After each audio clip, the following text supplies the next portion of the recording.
Abasuubuzi oba abatembeeyi abasoba mu 800 nga bano baggyibwa ku nguudo ne baweebwa akatale ka Smart City Bazaar okutundiranga emmaali yaabwe. Bakedde kwetaba mu lukuŋŋaana lw'abakulembeze mwe bakyaliza Mmeeya wa Kampala Salim Uhuru Nsubuga, abakungulu okuva mu yaafeesi ya Minisita wa Kampala Hajati Minsa Kabanda, Minisita w'ebyobusuubuzi Harriet Ntabazi n'abalala.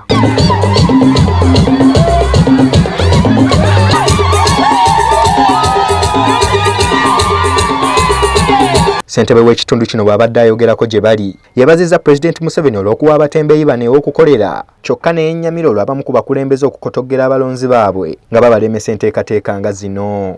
Kyetuva twebaza Pulezidenti Ssebo mutugambire nti tumwerabanyisa twebaza yenna olw'okulengeranga ewala nagamba the solution tudde batembeeyi tusobola kubeera okubakwata nakubatwala eruzira oba nakubanyagako ebyabo ne bigenda mu masitoowa ne bibundirayo wazira okubawa what work from bw'abadde aleekanira eyo tukusaba osirike kubanga naawe twakuwa akalulu ne tukulonda ate olina okutwagaliza obulungi. Mulimu gwa buli mukulembeze yenna twagaliza abatuuze, twagaliza Abannayuganda bulungi. Ye ssentebe w'akatale kano Lubega Richard akukkulumya olw'abakulembeze abeesibira mu yaafeesi mu kifo ky'okuyamba ku muntu wa wansi nga bwe bakola mu biseera by'obululu. Tubadde n'abakulembeze bangi naye batuuleyo mu ofiisi tebakka ku ground. Ekyo ekintu kituluma nnyo kuba tunoonya obululu emisana n'ekiro. Naye bwe tumala okunoonya obululu abakulu babulira mu ofiisi.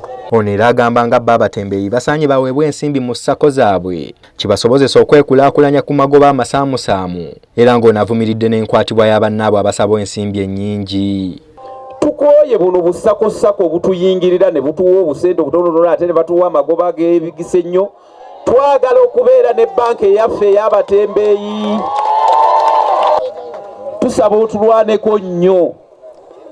Twagala cooperative eyaffe nga y'amaanyi nga tusobola okuwola abantu baffe okubawa sente ku magoba amatono. Naye waliwo erinnya eddala erya enforcement endala. Eyo yeekwata abantu n'ebajjako sente ate n'esiba n'etwala mu makomera, embeera eyo tuyisa bubi. Abantu be bakwata babaleete wano n'ebintu byabwe babitwala Nakawa ate ne babyeguza. Mmeeya w'amasekkati ga Kampala Salim Uhuru Nsubuga asabye ssentebe w'akatale kano okuweereza abasuubuzi ekyenkanya awatali kusosola.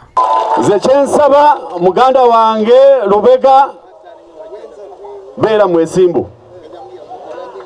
mwesimbu, yaniriza parties zonna, yaniriza abatembeeyi bonna akwagala oba takwagala, oba kwagira oba takwagira, mwanirize. Tutandise butandisi wano. Bwe tutandika kusika mugwa kitegeeza achievement zaffe oba bwe twagala kulaga kijja kubeera ki. So nga Minisita avunaanyizibwa ku by'obusuubuzi Harriet Ntabazi yeebazizza abakulembeze b'abatembeeyi bano okubamatiza okuva ku makubo. Njagala kwebaza aba Federation ey'aba vendors, era Federation y'aba vendors eno tukoledde omulimu gw'amaanyi okujja aba vendors ku streets bwe baava mu town munda, era ne baba signing obutale ak'Ekaleire wamu ne kano ak'omu Kisenyi. Kyokka ono asuubiza nga bwe balina enteekateeka ewandiisa ekibiina ky'abantu bano ko n'okuwolereza abo abaasibwa mu butamanya. Bano abantu abali mu kkomera tugenda kusaba gavumenti wamu ne KCCA babaweereze amnesty kubanga kati bamaze okutegeera. Bamala okubaweereza amnesty, Pulezidenti waffe omulungi nkimanyi agenda kuwuliriza request bwe mugitaddeyo okulaba nti ba vendors babasomesa bategeere obutabeera ku nguudo kibayamba kitya. Abasuubuzi ab'enjawulo baliko bye boogedde. Tweyanzege Minisita waffe olw'akasente k'otuwadde n'olw'akatale kaffe, tweyanziza Chairman waffe ne Pulezidenti Museveni. Naye ye chairman ye mwebaliza ddala. Olunaku nasooka okujjawo nali ngenze kusuubula ngenda okuwulira nti bagaba emidaala banne nadduka emisinde.